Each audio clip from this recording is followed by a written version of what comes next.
भी बोलूँगा मैं देशद्रोही नहीं हूँ, ठीक है, तो मेरी बातों को जज ना करा जाए। मुझे लगता है कि जो काम आप लोगों ने किया ना इतने कम समय में, वो धीरेन्द्र शास्त्री जी मुझे लगता है जब से प्रैक्टिस करें ना तब से नहीं कर पाए हैं।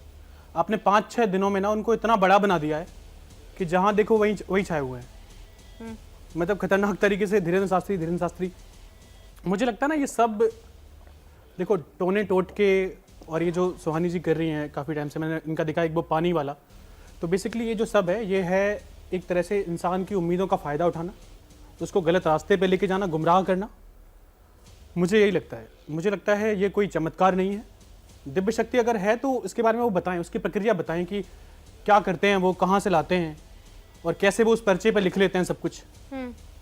तो मैं तो यही जानने की कोशिश में हूँ कि आखिर कब बताएंगे वो, कब खुल के सामने आएंगे और कब अपनी असलियत बताएंगे कि हाँ मैं ये कर रहा हूँ, ऐसे कर रहा हूँ। आपको क्या लगता है वो क्या करते हैं?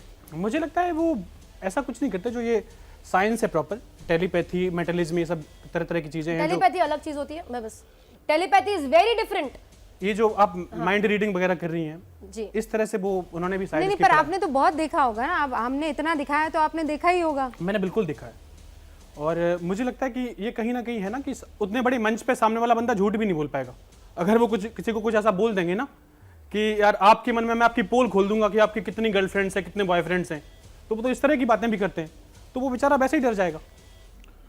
पर मैं यहाँ पे एक चीज जो अभी आपने पर्टिकुलर सीन दिखाया है ना, वो जो वो बोल रहे हैं और पैरालिटिक था, इसके ऊपर भी रिसर्च हुई है, ठीक है। इसमें जब आदमी इतने सारे लोगों के सामने होता है और ऐसे होता है, उसमें देखा गया 5 से 10% इम्प्रूवमेंट होती है, जैसे आपने कहा थोड़ा चलने, पर वो बहुत मोमेंटरी होती है।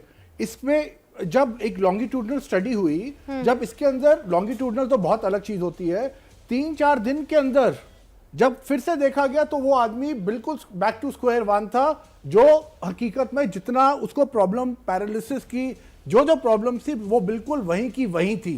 तो कहने का मतलब है जब आप इतने सारे लोगों के सामने बैठे हो, कोई कन्विक्शन, अब ये देखो सुहानी में सबसे इसका एक्स फैक्टर क्या है, कन्विक्शन। जिस कन्विक्शन से बोलती है सामने वाले को लगा नहीं यार कुछ तो बात है, कुछ तो चीज है, तो 50-70% तो गेम इसकी कन्विक्शन है कि जिस कन्विक्शन से आप बोलो, और वही आपके जो बाबा जी हैं वही कन्विक्शन वो करते हैं। तो जब सामने वाला जो वल्नरेबल है, जो ठीक होना चाहता है, जो उम्मीद के साथ आ रहा है, जब उसको ये कन्विक्शन से बोला तुम हाथ उठा सकते हो, तुम ये कर सकते हो, करोगे, तुम क्यों नहीं करोगे, कन्विक्शन जब आएगा तो थोड़ा बहुत देखा, अभी हिलाया था ना इसने, अभी कोई बात नहीं, ये मंत्र लो, ये पढ़ो। अब भाई मंत्र लेके घर पे कौन देखने जा रहा है कि अब उसका हाथ या पैर कितना चल रहा है। परफॉर्मेंस प्रेशर बहुत ज्यादा हो जाता है जो भक्त है उसके ऊपर, क्या बाबा ने बोला है तो करना पड़ेगा किसी तरह।